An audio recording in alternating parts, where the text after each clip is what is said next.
not approved an opt-out program. We now have an opt-out program in place, and I believe if you choose not to have an advanced meter, it costs, I believe, $10 a month to have a meter reader come out to your location and read it manually. And is there an additional charge anyway per month with the advanced meter? Have it read out? No, there's not. Okay, that's what I was saying. No, there isn't. Yes, ma'am. Thank you, Jim. Oh, I'm sorry. Is there a way that we can find out when our area is going to be done, so we don't want something left at our door and we left at our door if we're not there? Yes, there's a number in your packet which you can call on that letter, and you can let them know that you have a special circumstance, which would then allow you to. Primarily, that letter is in there. For example, if you have, let's say now, if your meter is read manually, if you had a pet and you need to put it away, or if you had a locked gate, you'd let them know. But if you have a special circumstance, you can call that. They'll note it and they'll tell you. They usually give me somewhere between 2 and 4 weeks advance notice to come out and speak to the neighborhood councils, but they're not always. They don't always run on that schedule. So I would suggest that if you had something special, give them a call. Any other questions? Reed, thank you very much. You're welcome. Thank you. Hey, Mr. Trees.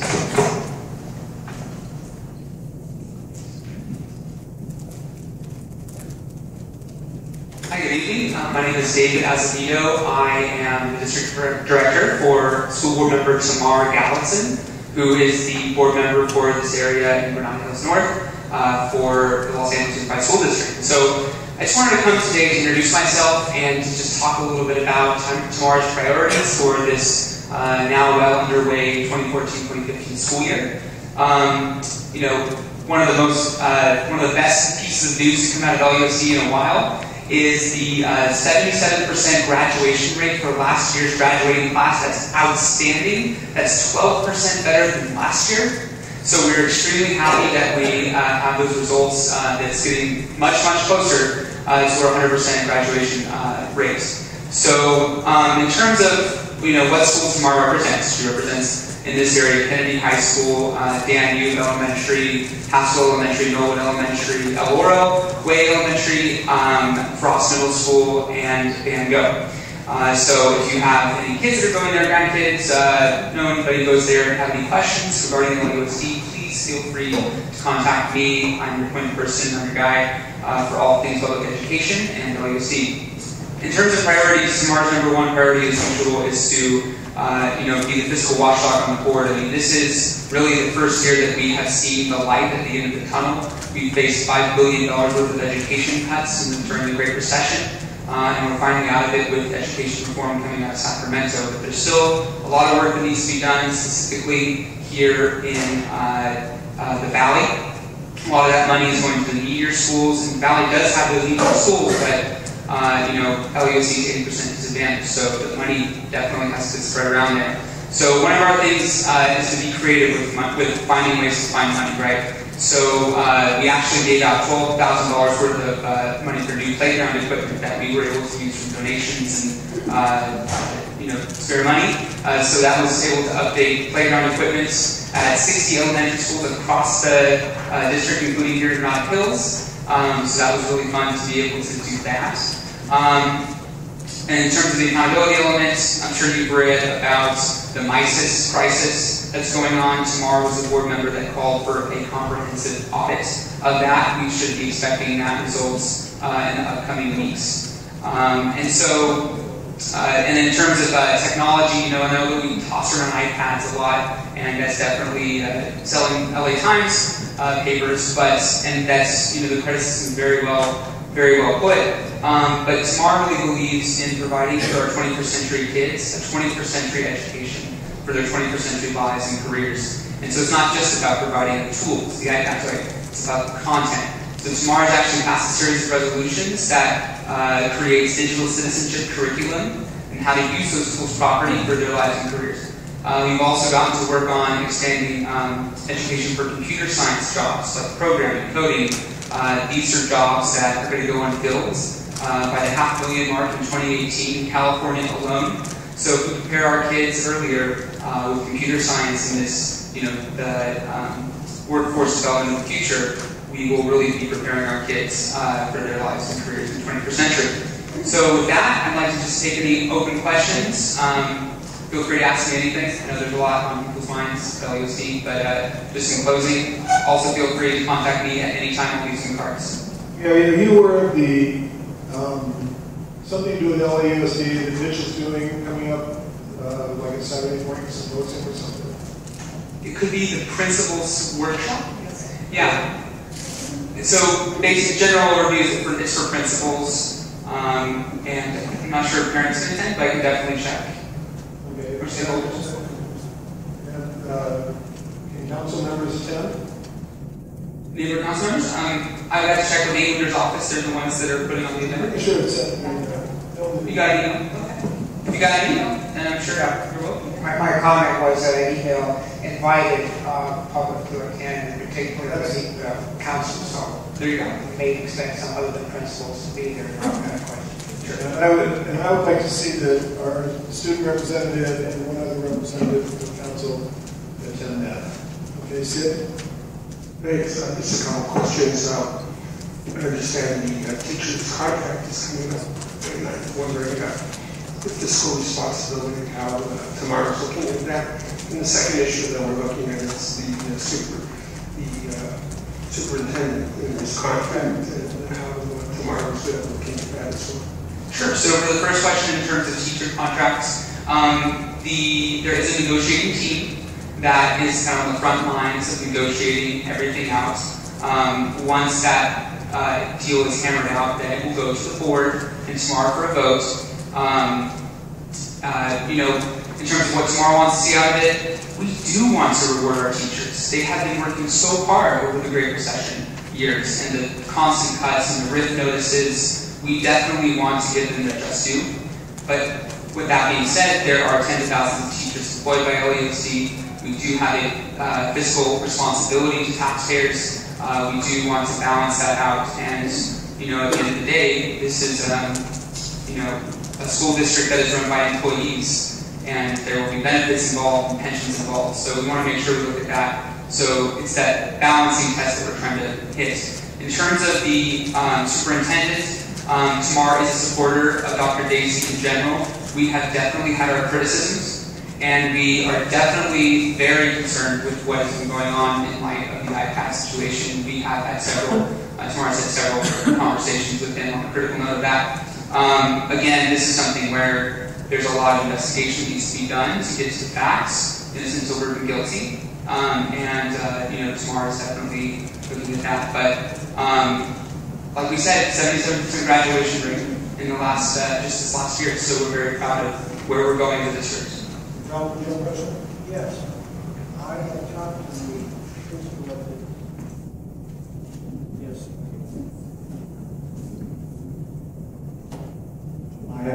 I have talked to the principal at Van Gogh Elementary School about storing certain supplies.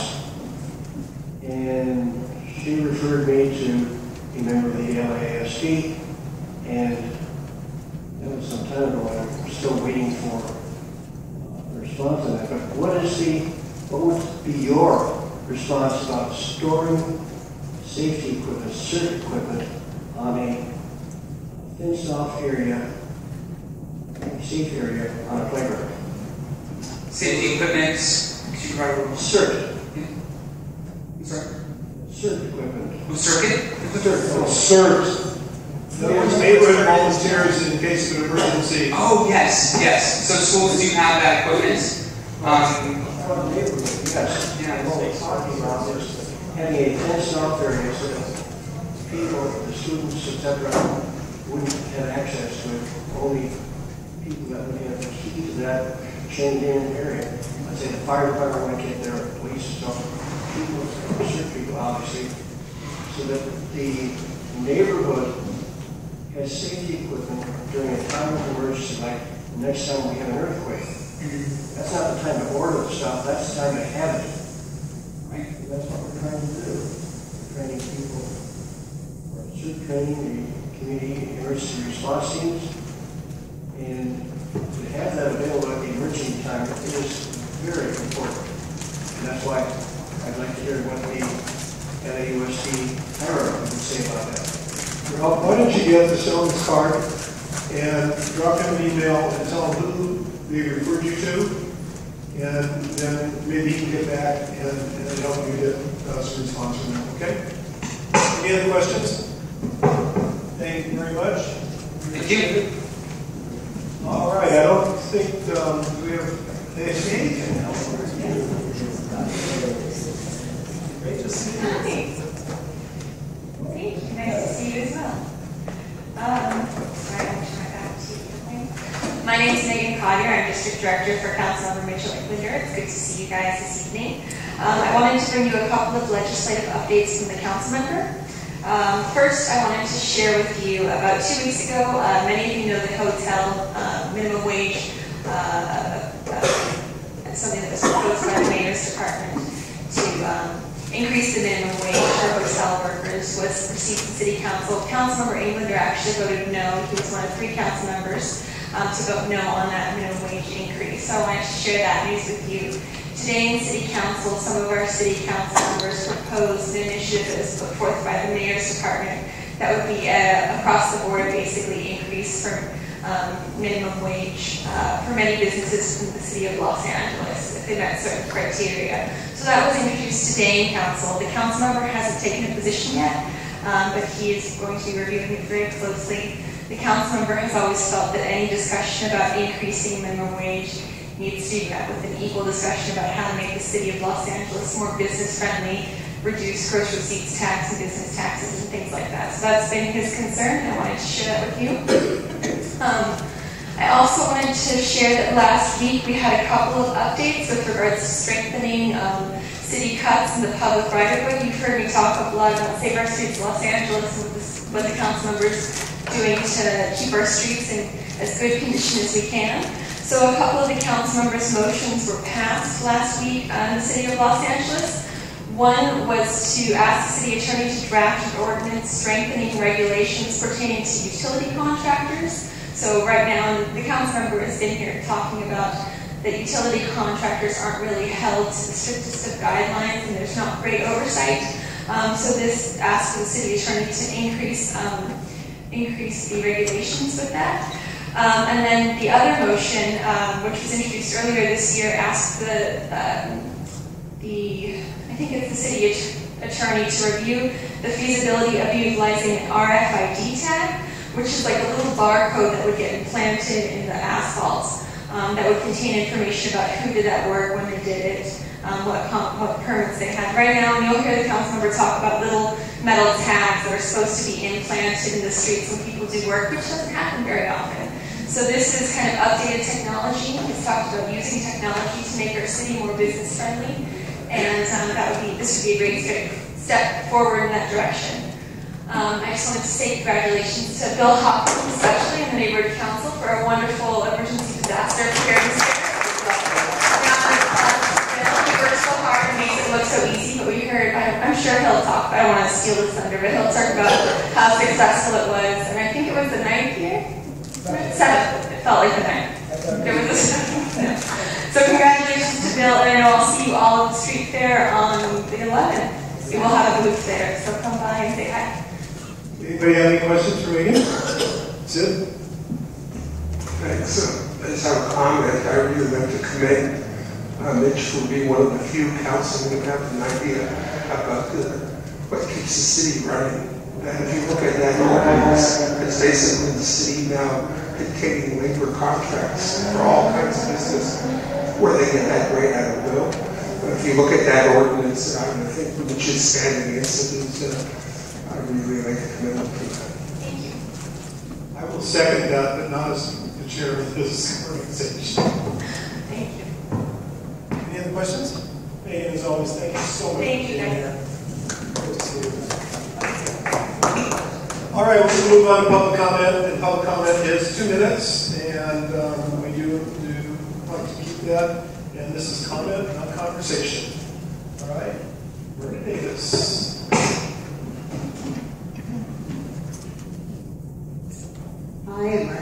because I was here at the last meeting, but there are some new faces. Obviously, these two ladies are new here. I represent Mark Reed, who's running for Congress, but I am also a shareholder in the neighborhood. Been here since 1967. Seen a lot of changes. Anyway, I'm here just to say that Mark is running for Congress. He would like to be your voice in Washington. He doesn't care if you're a soprano, a bass, or a baritone. Everybody's voice is important, and we would like to all sing together for a change. And we know that most people feel the country's going in the wrong direction. The valley is also going in the wrong direction. We're losing jobs all over the place. The only large places we have is like Budweiser. We used to have GM here and everything. It's just not the place for jobs anymore. We'd like to reinvigorate the valley. So that's one thing. And we'd just like you to all come out November 4th and take a new direction and vote for Mark. Thank you very much. Thank you, Myrna. Always good to see you. Sorry, I have to run. Dave Waters.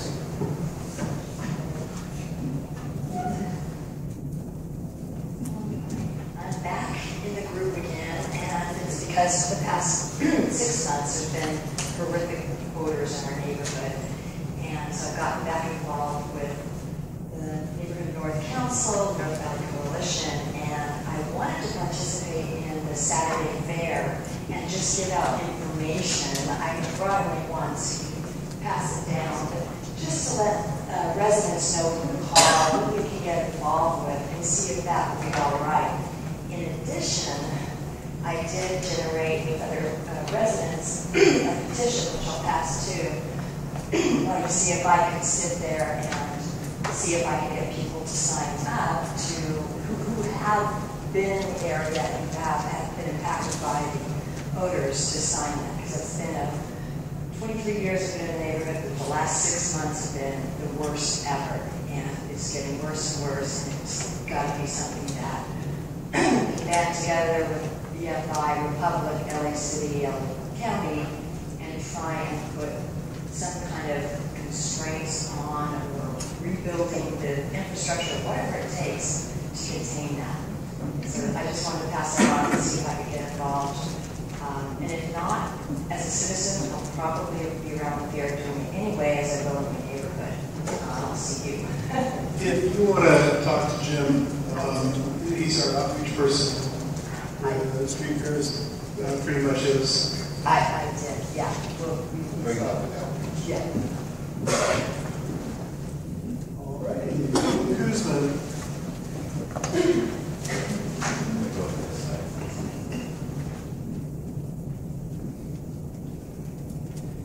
Hi everyone, my name is William Guzman. I am a stakeholder. I live in Granada Hills. Been a real estate broker for 30 years, so I'm really pretty much interested in the whole community of the San Fernando Valley because I grew up here.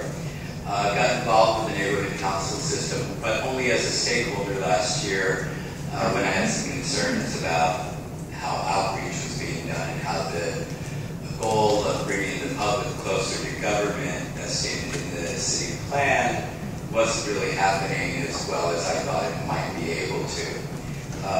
Some other folks were like-minded, and last September we got together and we formed a stakeholders group, and it's called the Stakeholders Empowerment Enlightenment Coalition. It's a grassroots organization formed in response to stakeholders who want neighborhood council system reforms that will result in compliance with the goals and procedures set forth in the Los Angeles Plan for Neighborhood Councils. We held our first meeting on September the 16th, and we are holding our next meeting on October the 27th at the Mid-Valley Library at 17244 North at 6 o'clock p.m. Keynote speaker is Jay Handel. Jay Handel is a member of boards, Neighborhood Council Board, Councils for Councils, and he's going to be our keynote speaker that night. And I'll be leaving flyers in the back here and passing out a few to the board, and thank you very much. Thank you, Mr. Guzman. I don't have any other speaker cards. I am going to say something because the gentleman that's here wanted to voice this, but I know he can't get it out in 2 minutes. Right, Ernie, right below. Right. Anyway, you have to be very careful when you're out at ATMs and gas stations. Make sure when you pull into the gas station or you look at the ATM, make sure there's nothing that looks different on the front of it. There's a lot of people putting skimmers on these machines. They're taking your card information, and you won't even know it for a month or so, and then all of a sudden you're going to get a lot of bills. So if you're at a gas station, look at the other pumps, make sure that the card reader that you're using on your pump looks like all the rest of them. And the same thing on ATMs, just kind of, make sure that thing looks like it's actually embedded in the ATM. Because they ran up a heck of a bill for him. So anyway, just be a little extra careful. All right? Also, I've been asked to tell you that the Knollwood United Methodist Church is presenting the League of Women Voters on Monday, October 20th at 7 o'clock. And come and hear some about the candidates and the issues. Okay, again, it's Knollwood United Methodist Church on Monday, October 20th at 7 p.m. All right, moving along. Any other comments? Mike, that's Knollwood Methodist? Right, on Balboa. Right, Rob? That is correct, okay. And it's not the Bethlehem, it's the one before Bethlehem. All righty.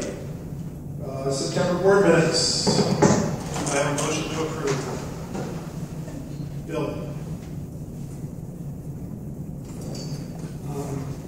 I have a comment on the minutes that I did not find that got incorporated.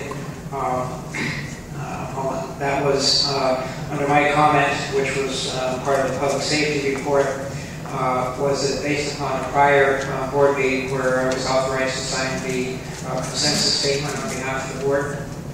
Actually, you were allowed to express the support of the board, so that only the board president can sign official letters from the council. So I mean, it's fine. Just give it to me and I'll sign it for you. Take me to it and I'll sign it. Okay. That's why I asked Donna to pull that out. Okay. Anything else, folks? Do I have a motion to approve? Bill, do I have a second? Rob?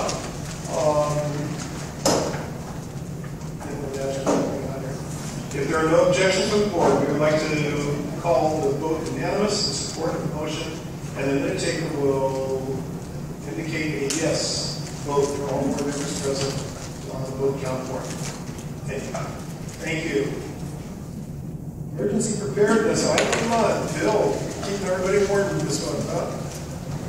Yeah, I thought that since we aren't going to get any cold weather for a while, since it's been so hot, I'd probably keep even warmer. It's a 2-packet of hand warmers that are in here, air activated. You open it up, they get warm, and they last for 7+ hours. It's just like your cell phone covers Mayberry.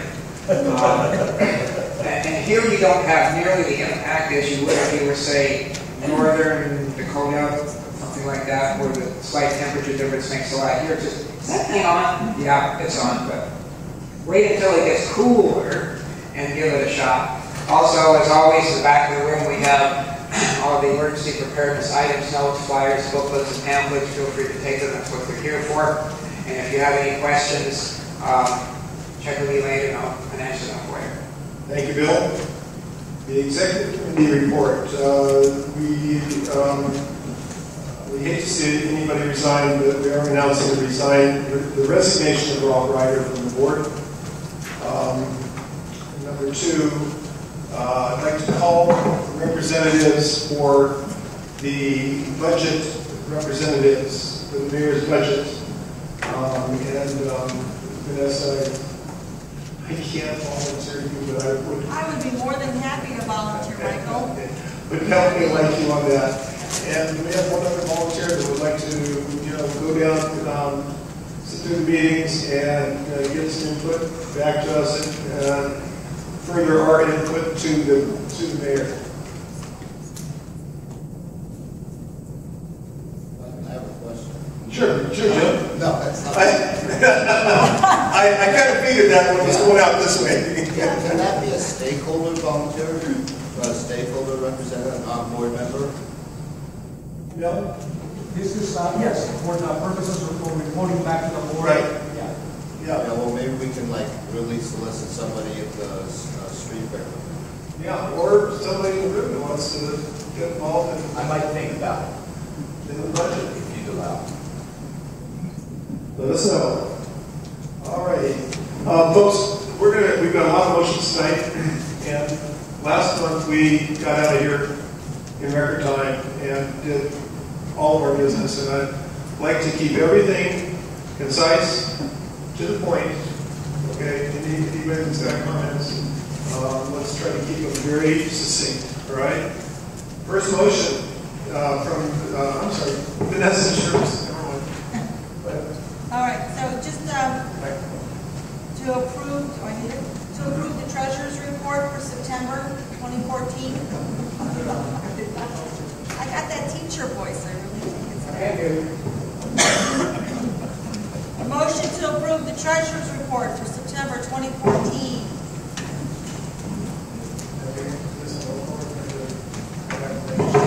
I have to do a recorded sheet for this one, so. Why don't you give me the order you've got in and all. That's according to that, it's fine. Okay. All right, and so we're going to start with number 2, Bill Cotter. Yes. Darian. Oh, that was one, sorry. Sid, oh, I'm sorry, Michael, yes. Sid? Yes. Bill? Hopkins? Yes. Raheem? Yes. Ralph? Yes. Scott? Yes. Ray? Yes. Karen? Vanessa? Yes. Jen? Yes. Jim? Yes. Donna? Yes. Rob? Yes. So moved.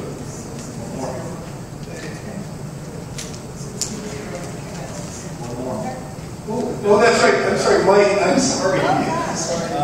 Yes. You know, Mike, you caused that. That was your idea. All right. Yes.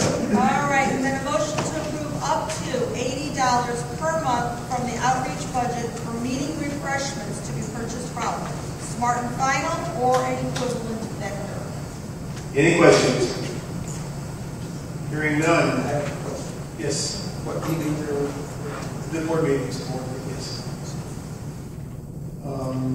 Okay, we're going to start with Michael Greenwald. Yes. Sid. Oh, Bill. Since Sid did raise the issue, and you said it was for board, perhaps you need to modify the motion to say it's for board. Sid, I'm sorry. In the meeting, it was for meetings. And basically, you're invited for the board meeting, and they're in the office for committee meetings. Well, so it's not. As well. Okay. I missed. Thank you, Bill. Okay, let's start again. Michael Greenwald, yes. Sid? Yes. Bill Hopkins? Yes. Raheem? Yes.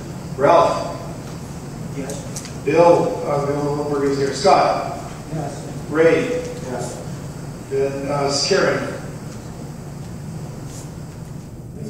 Sorry. Vanessa? Yes. Jan? Yes. Jim? Yes. Donna? Yes. Rob? Yes. Mike? Yes. Bill? Yes. All right. Okay. Both of them. Do you want me to read the motions? Pardon? Motion to approve up to $150 per month to Time Warner for our office phone and internet from the operations budget. Any questions? Bill?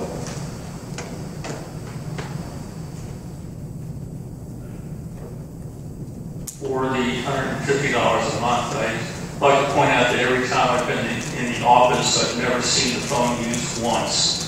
I've never seen anybody make a call, and I've never seen anybody get a call. So there's a lot of other alternatives that have been mentioned, like Google phone. Same thing with the internet in the office. So I'm personally thinking at $150 a month, that could save us $1,800 a year a not insubstantial amount of our budget to be used for other purposes. So I'd like to ask my other board members to keep that in mind when they vote. Yes, I'll comment on that.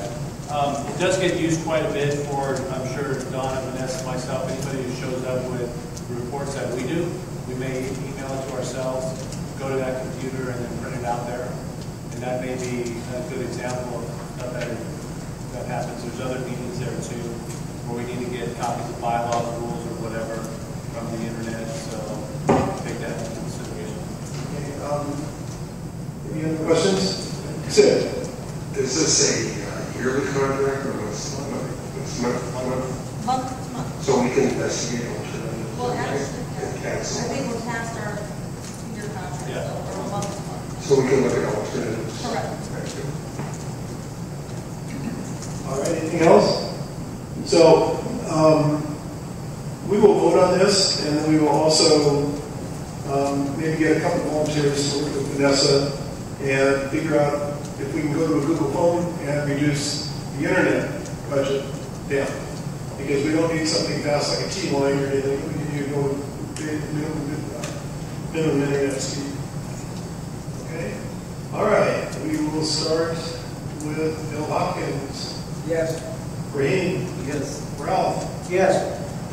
Scott. Yes. Ray. Yes. Karen. Vanessa. Yes. Jan. Yes. Jim. Yes. Donna. Yes. Rob. Yes. Mike. Yes. Bill. No. Mike Greenwald. No. Can I start with you, Sid? Okay, Sid. I'll abstain.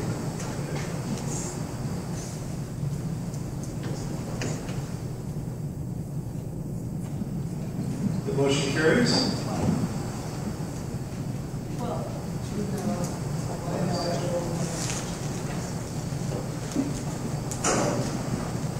All right. And the next one. Motion to approve up to $300 per month to the webmaster for website maintenance from the operations budget. Bill. Again, for the $300 a month, I've asked in past months to get usage statistics from the webmaster on traffic that we're seeing and the amount of work that he does to justify where the amount is. That's the report. We discussed at the executive committee, again, the options of going with the city's program for other alternatives. So I'd like to make sure that we put a subcommittee or something together to actively look at this, because 6 to 9 months have gone by that we've talked about it, and 6 to 9 months have gone by we keep paying the same price per month with the same questions. Bill, would you head that up? I'd be glad to. Okay, because right now we're paying $250 a month plus $20 for web hosting. Well, our club, we pay like $60 a year for web hosting. We have a huge website. And not anything like they're not close to our neighborhood council. So I can't imagine how we're paying $240 a year for web hosting, and I think that it definitely bears looking into.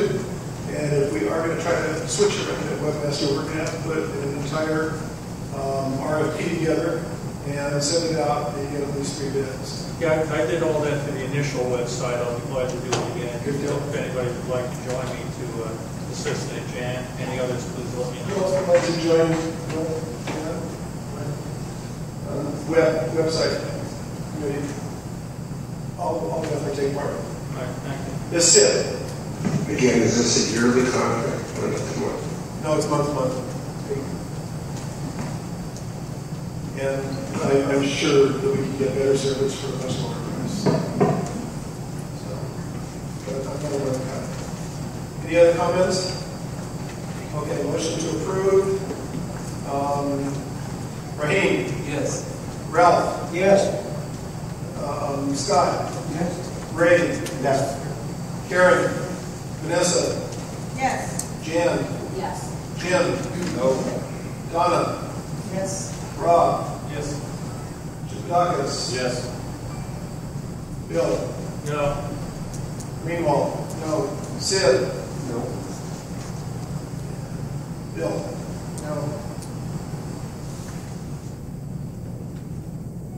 10 yes. What? 10 yes, 10 yes. 5 no, 1 no. Okay. And 5 is a motion to approve up to $110 for the annual fee for the PO box rental. Operations budget.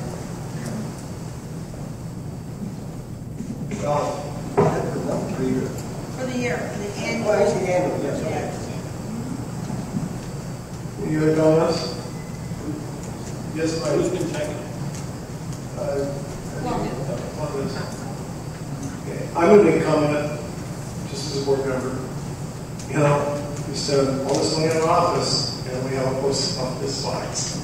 And the only justification I have heard yet for having a post office box is large packages. And I know we can put a note on the door and say, any large packages, please take them to the flooring place next door, and they would be more than glad to take them with us. One of our neighbors there would be more than glad to receive packages for us. And it's another $110. It's only $110, but it's $110. And I don't know anybody in this sitting at this table, but if there were 11 $10 bills on the table, would jump on it real quick. So this is an opportunity to save some money. Yes, Jane.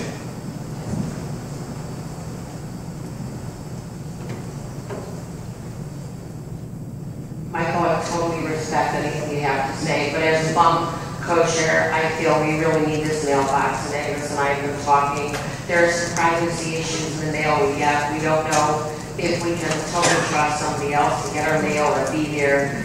And I think $110 for a year to get mail is important. As planning land use is really worth it. Maybe we can find somewhere if we need to take this money out. But it really is important for us as a council not to lose mail packages. We do check it once or twice a week. We do get quite a bit of mail, and it's very important that we know where it is. Jen, how many packages do you get a month? Packages, I would tell you that we probably get one a month, whether somebody sends us, maybe more, depending on what we have going on. In Plum, most packages are reports, booklets, things that are important that we could not be without. It would be very hard sometimes to replace. And are they of such a sensitive nature that our next door neighbor can hold on to it for 3 or 4 days? Yes, we believe that we don't want to entrust somebody to do this, that it really doesn't behoove us as a neighborhood council for really a small amount of money. Okay, any other questions, comments? All right. Yes, I'm sorry. When I was treasurer, I used to go in there. When I was treasurer, I used to go in there often, and every day there's mail. Every day it's scattered all over the floor, and a lot of times it just gets thrown up on the mailbox and never gets put away properly. I couldn't even imagine what we've lost. And there are documents that do get sent directly to the treasurer. I'm not sure if they send it directly to you or not anymore, but it goes to the office or the mailbox. At least we get it there. We lost funding last year for the website because of this. Because it got sent to the office, it got put on the floor, and nobody saw it for months. That was $2,600 lost. Yes, sir. Can I ask a question of our town representative? How do other neighborhood councils handle the mail?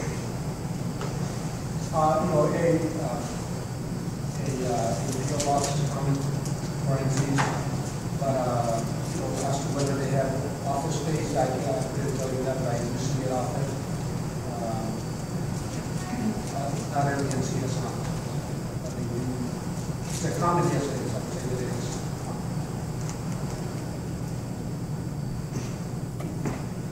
Anything else? All right. Scott. Ray. Yes. Karen. Vanessa. Yes. Jen. Yes. Jim. Yes. Donna. Yes. Yes. Greenwald? No. Sid? Yes. Bill? Yes. Raheem? Yes. Ralph? Yes. That's it.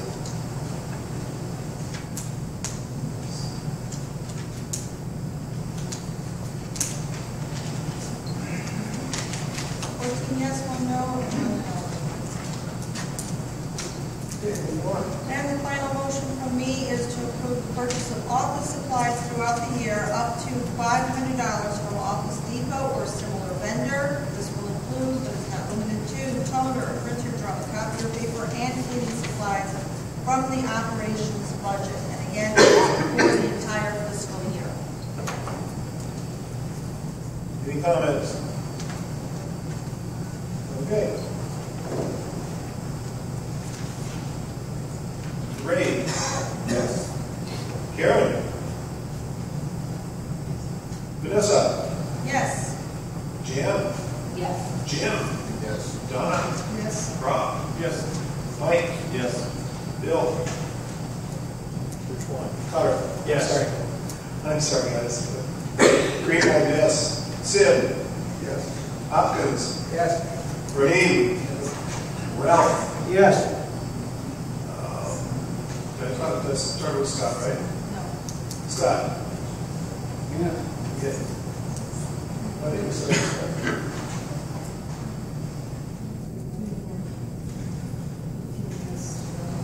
Yeah, 15 yes and 1 no. Thank you all very much. Thank you all for moving that along. And I have to apologize to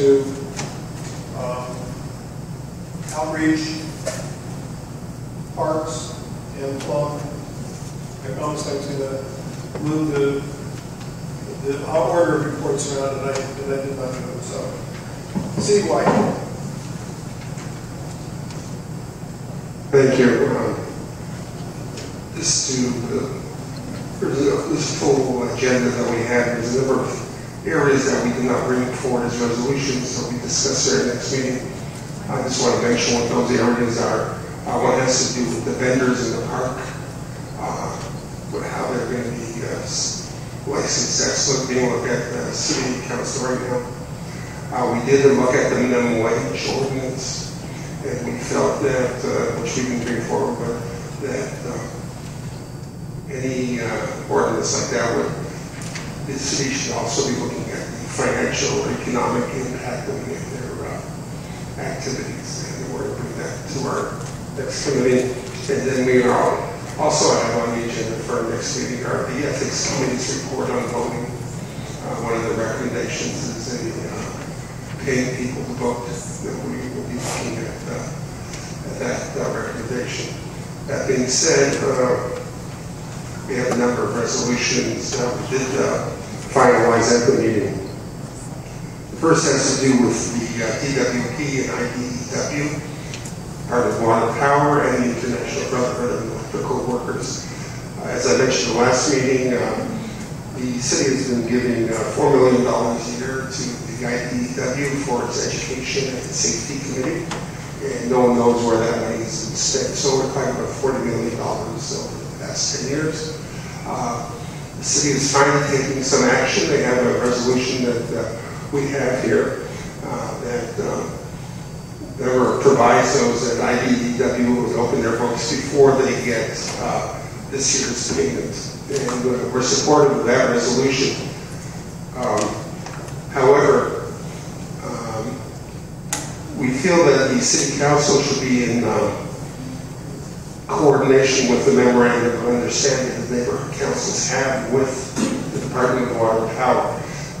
Understanding with the Department of Water and Power, if they're going to do anything of significance, they have to give neighborhood councils a 60-day notice. We feel that if which will be a change in the motion, that anytime the city council is going to make a significant action involving the DWP, that they would also give the neighborhood councils a 60-day notice. Now we're bringing a consistency to the behavior of memorandum of understanding. So the motion is written after the word by the city council involving DWP, that those two words should be added to the motion. And that is from our committee, who was unanimously proposed. Any questions? Bill? Sid, I read that a couple days ago when you sent it out.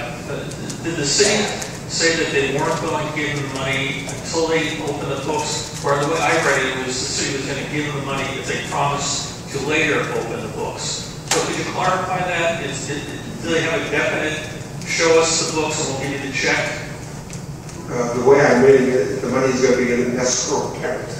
It's going to be there, that there will be compliance, but I believe there's other issues going on that's not in the ordinance that may become like the next few weeks that may not be satisfactory for everybody. Any other questions? Let me just clarify. The reason they're putting the money in because if they didn't give them the money, there's a threat that would be breaking the labor agreements, and then the whole labor negotiations again. So this was a sort of compromise that put the money into escrow. All right. Is anybody against this motion? All right. If there are no objections from the board, we would like to call the vote unanimous in support of the motion, and the minute taker will indicate a yes vote from all board members present on the vote count form. Okay, Sid? Next has to do with the harassment training, which is 11-1017. We reviewed the recommendations, and we felt that they were not adequate. And we've made a series of recommendations that we feel should be done before this harassment training policy should be passed by City Council. So that's listed here in the motions is that a process must be developed by which complaints will be heard, where and to whom the complaints will be filed, and how the complaint will be processed. An independent committee shall be instituted, and selection of said committee will be developed. There should be a 90-day cycle for resolution, and the decision will report to the neighborhood councils. All accusations should be transparent. The person in the scrutiny is to remain on the board until the resolution of the complaint. Suggestions. This will be sent along to Bernard Parks, who is the chair of the neighborhood council committee. Any comments? I think that the harassment training is very valuable, but it has to be done correctly and it has to be followed up correctly. But a lot of us take those to work, and you can't believe how quickly you can get yourself in trouble. So, are there any objections to the motion? All right. If there are no objections from the board, we would like to call the vote unanimous in support of the motion, and the minute taker will indicate a yes vote for all board members present on the vote count form. Sid? Okay, the next has to do with what's came to light over the past month. The City Hall is now involving neighborhood councils in the whole permitting process, the whole thing of it. They have to get approval for health, safety, all kinds of issues. Like I said, Bill Hopkins could talk about all the issues he had to deal with the safety fair. And we feel, we're volunteers here. The amount of work to get all this done, and we feel this is something that what the Department of Neighborhood Empowerment was established is really to help neighborhood councils deal with all the paperwork that may be involved for us. So the resolution is that neighborhood empowerment will create a system including personnel such as an expediter to assist and to complete the organization of neighborhood council events by acquiring all necessary permits and requirements. Any comments or questions? Are we telling them, or are we asking them, or recommending them? This is our recommendation. We can't tell them to do anything. Well, exactly. That's what this sounds like. So, Just asking. it's the same as you want to change the word to an amendment. I would say this is our recommendation. Is that this is what the Department of Neighborhood Empowerment. They should be there to be helping us. They all have that. All departments have staffs to do permits, whatever. They're getting paid good money to do that. I think the salary we're getting to spend right now to see all the permits. I think minuscule. So this was from the committee. We felt that this is something that we should be recommending to the Department of Labor. Any comments or questions? Anyone object to this? All right, if there are no objections on the board, we would like to call the vote unanimous in support of the motion, and the minute taker will indicate a yes vote for all board members present on the vote count for. Steve, do you have any comments? I think that's enough. Thank you, Seth. Jim?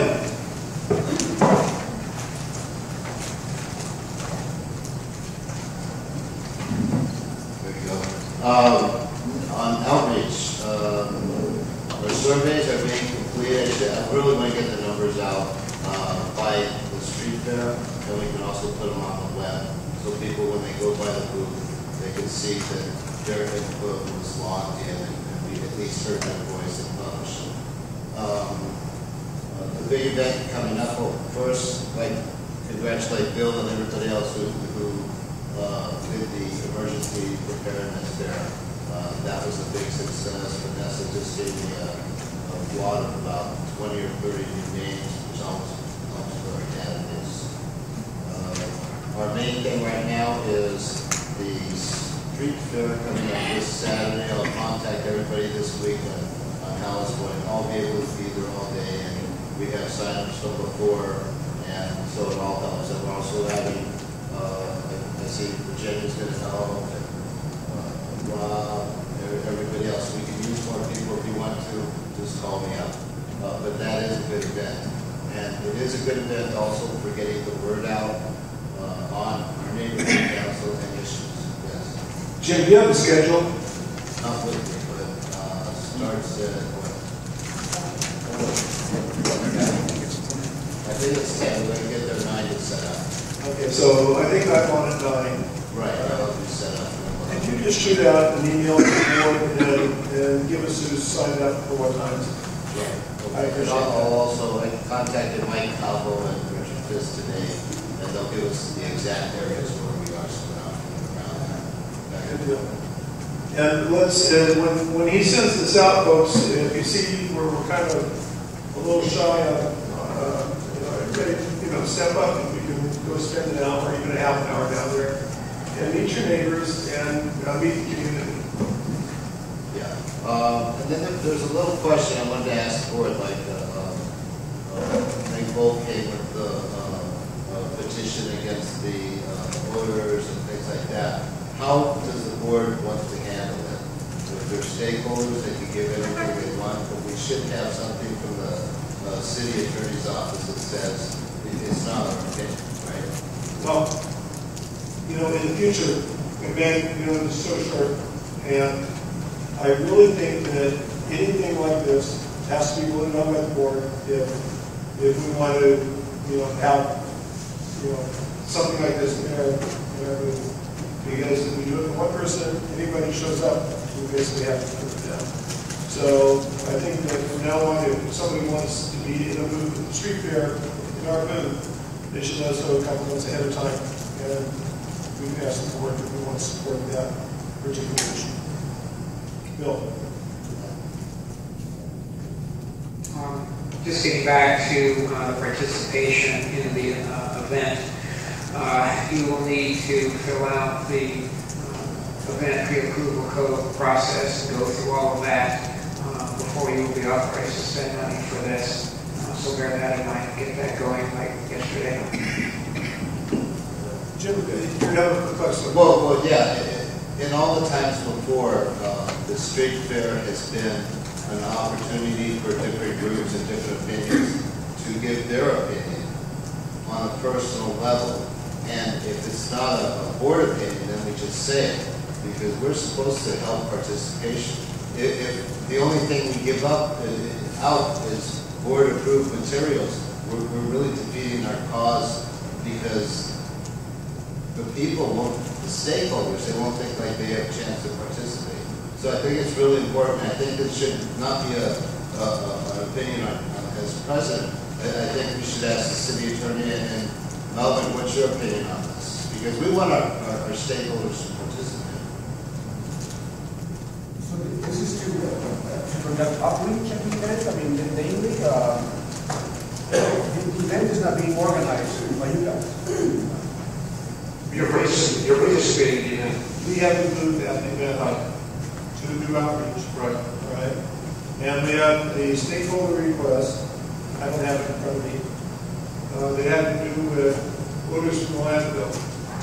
And this board's always been very proactive on odors from the landfill.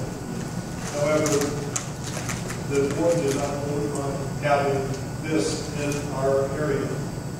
And I just don't want to, set a precedent that, Yeah. No, correct. I would have to agree with Michael. I mean, whatever you as a neighborhood council do at any public event, it needs to be with the approval and knowledge of the board. And whatever you do, whether it's simply to distribute pamphlets, as outreach, or if you are going to put out a petition to collect signatures for something that the board is supporting or not. So it does. Yeah, I would agree that it does need board approval as to whichever way you're going to participate. I would point out that this is a street fair and everybody is invited to it. There's no restrictions. There's no reason why that stakeholder can't take that petition, walk up and down all the roads and deal with it that way. And that would be the best solution. Matter of fact, Nate, I'll help you. Okay. Because, I'm with you 100%. We just have to make sure that everything we're doing, we have a lot of people that watch our every move to find problems with this. That's why I came here to check and see if that would work there or not. Sid, thank you. Sid. Yes, I want to amend motion 1.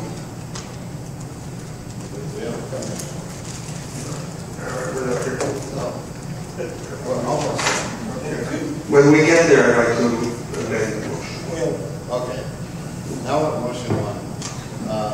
Approval and sponsorship for the 2014 holiday parade to be granted to the Granada Hills Chamber of Commerce up to $500. When we discussed that at the last meeting, we discussed the pros and cons, the fact that it's not in our area, the fact that it is a tradition in Granada Hills, and the ranges we were talking about were from $300 to $500. Sid, would you like to amend? Why don't we, we're 4 days from the street fair, right? What is going to be our budget? It says up to 500. Are we going to bid 500 or are we going to bid 200? Do you know yet? This is for the holiday parade. Oh, I'm sorry. Since December 12th. We have to go way ahead. The street fair is already budgeted. We have money.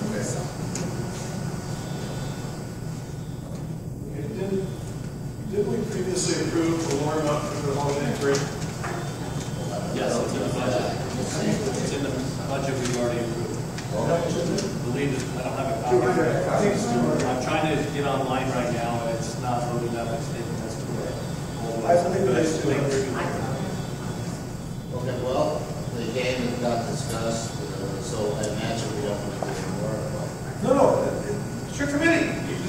If you want to, but to properly agendize it, I need to have you tell me if you want to raise it to 500, where the money is going to come out of the other outreach money. It's going to be moved from line this to line that. Okay, and I have no problem with that. But there's a lot of scrutiny of our minutes, not of our minutes, but of our agendas. And I want to make sure every agenda is perfect. And if it is going to be moved money, it has to be where it's going to be moved from. Well, in that case, if Sid will amend it to 200 because it's already in the budget, I think everybody would go. You can amend it to 200. It's already approved. It's already approved. It's already approved. So withdraw the motion. Okay, I'll withdraw the motion. Thank you, Jim. However, Bill. However, I do want to point out that when we did that motion, in order to spend that money or get authorization, get the money put into our account so we can spend it, we have to go through that event approval code, pre-approval code process, which is a lot of paperwork that says where we're going to use the money for, who it's going to go to, how the events are going to be planned, who's responsible, and all that. So it'd be better to start that now because it could take a while to be processed, etc. So it's kind of like a friendly warning from my experience with the fair. We'll work on that right away. Motion 2. Wait, I have I'm sorry. Go ahead. I just want you to be aware, I think $200 is a lot of money for that event that we have been participating or trying to participate for many years, and that we have trouble getting people to be there. There were 2 times that I can remember that I was there and brought out my family. We don't even celebrate the holiday.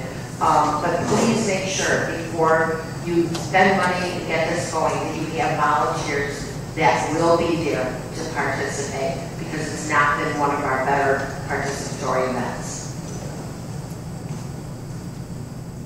Anything else on that? All right, motion 2, and this is real preliminary, but we would like to have, working with the parks, like a social, combining our summer social, now we have fall social with the movie night, sometime in November. And we'll use a budget of $1,800 from outreach to spend on food, entertainment, the movie, and the screen.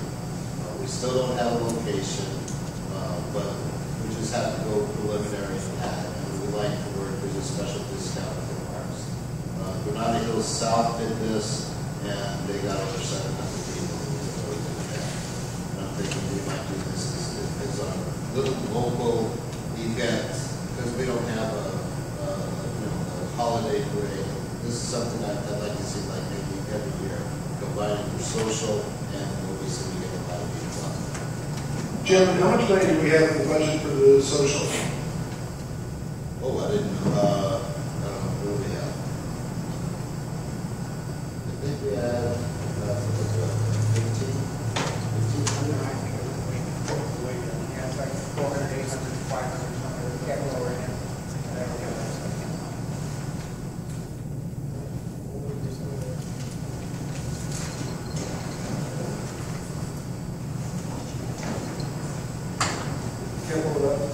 Website. Probably changing. Bill. If we were going to try to do this in November, we couldn't do it in the end of November because of conflict with Thanksgiving. I'm sure we don't want to do it then. So we're really looking at something within the 4 to 5 week range. And I would suggest that's an inadequate amount of time to put this together, get the permits required, do publicity, and get people to go, with a number of other things that start going on. Then, of course, as we get into December, you get a whole other host of issues with that. So I think having a night to do this is a good idea, but I would suggest we do it later actually early in 2015 instead. First of all, make sure we have the money in the budget, but then put together a committee or working group or whatever to, march through it. What do we need? Where are we going to get it? What's it going to cost? And what the timetable is to make this work. And again, in agendizing, it has to be so specific now. If we can put it all together and want to do it, toward the end of November, and bring it to the November board meeting, that's fine, and we can start working on the paperwork, before it's approved. But all we have to do is cancel the paperwork if it doesn't get approved or we don't have it. But we need to look at the budget and find out whether we're taking it out of mailing, taking it out of where we're going to take it out of. But I think this is a spectacular idea. Jan, and then Mike? I think this is a fabulous idea, but I just don't think we have enough time to do it in November.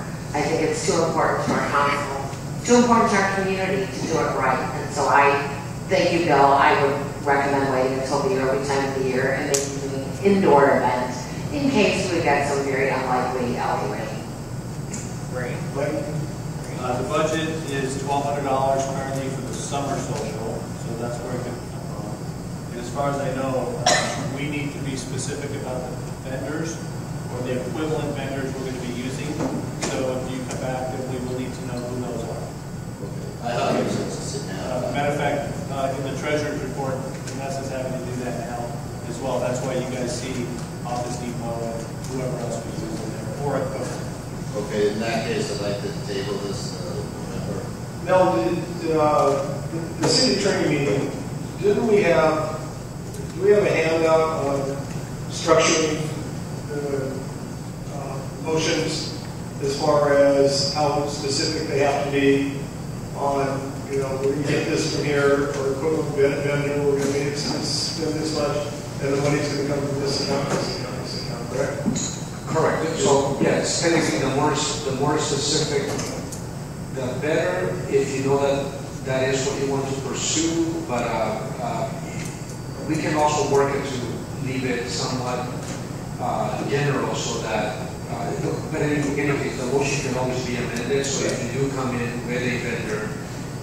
Do you think you could talk to Darren or Alanis, and who's really sharp, she's really good, and get us, just a quick statement of, we want you to cover this, emotions, and this, and the exact here, you can be a little bit less exact here, and shoot it out to me, and then I'll send it out to the board. Okay, all right. Well, we do have a template ready to go, so we'll, Would you send that to me? Yeah. Thank you, Mel. Jim, go ahead. Okay, so we'll table it until we get a proper motion, proper discussion. Do you have another motion, correct? Motion 3 is to replenish outreach items from Anstalt Specialties or equivalent vendor for up to $200. Bill, you might have a more clue on this. This was things that we used up in the emergency preparedness. Yeah, $500. Thank you. And also any other pamphlets we might need. I know we probably need a Granada Hills North pamphlet, like we did for Granada Hills South, because our pamphlet right now is from 200 and 2002. So we have basically the same thing. I'll run it by, but we have to have something new because our presentation. Okay, that's like $200. Bill? The only comment I would make is that based upon information the typical items that we get, I think 500 is way too low to replenish the supply. We took a quick inventory about a month or so ago. There seems to be a good quantity of the pins. There seems to be a good quantity of the chip clips. But as far as the bags, there's probably 15 left. And the writing pads, I think we have a good quantity of those. So probably what we need to do is just look at that. And there's some new items we get, like the stamp bands. They're roughly $1 each. They look great at fairs and events and things like that. Reflective is a high safety value item.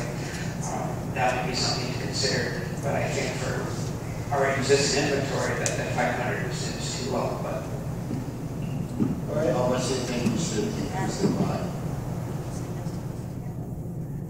my recommendation would be to redo that inventory, look at the list, and see, because you need to say what you're going to buy those for. But I would easily go to 1,000 to cover, say, the bags, and what was that other item you wanted on there? And again, we'll keep the 500 for now, and we'll see after street fair how we do. And then we also have to, when you bring that back, make sure we say the money's coming from this line. Okay. From this category. Bill. When it gets to, again, the expensive outreach items, as I raised at the executive meeting, I have tremendous concerns about spending money on memo pads, pens, bag clips, tote bags. From personal experience at the safety fair, giving them away to people that don't live in our area, and I'm just being blunt. If it costs us a bag costs us $1, we'd be getting as much outreach value as we took that $1 and just dropped it in the street corner and walked away. We look at the number of people in the room that we're getting here. We're spending a lot of money on outreach items, and it's not translating into any measurable results that I can see. So before we spend anything, whether it's $200 or $500, I really suggest we go through what we have in the room, figure out what we're going to do with it, and then see where the perceived bang for value is. Because I don't see any value from people come up that don't live in our area, and we give them a pen, a notepad, anything. Even if they say, I'll sign up for your newsletter if they don't live in our area. I'm sorry, I just see zero value in giving this stuff away, and it's not increasing our stakeholder population that I can see based on numbers in the room. Bill, quickly. My only comment would be that I agree with Bill in giving away to people that are our stakeholders, and that's our responsibility to make sure they go to our stakeholders, so that, you know, that onus becomes ours. So, there's nothing in the budget right now to indicate we have $500 for these items. So it would need to come from someplace else. So you need to let us know where you want it to come from in outreach. And then our next meeting, we've got to make sure that that's agendized, okay? And with all due respect for Jim was on vacation for a while, and I couldn't get with him to get all the information we needed for the meeting, so, and we really appreciate him being here jet lagged, so. Okay. Well, that's the obvious. Any other comment on the motion? No, we're good. Did you table that $500 motion too? Yeah. Oh, okay, I'm sorry. All right. Any other comments, Jim? No. That's it. Thanks again for taking on the street fair, and make sure you let us know when we're supposed to be there, okay? Will do. Bill has taken on both parks and recreation and beautification, and I really thank you, Bill. Thank you. The board should have the report I emailed to each of you with recommendations on a dog park. One of the constituents that suggested we look into a dog park in the northern Granada Hills neighborhood council area. So as I put in the report, I visited the existing dog park at the so-called Zelza Dog Park. It's the one down at Sepulveda Basin. I'm sorry, it's not the Zelza, it's the Reseda Dog Park down on Sepulveda Basin.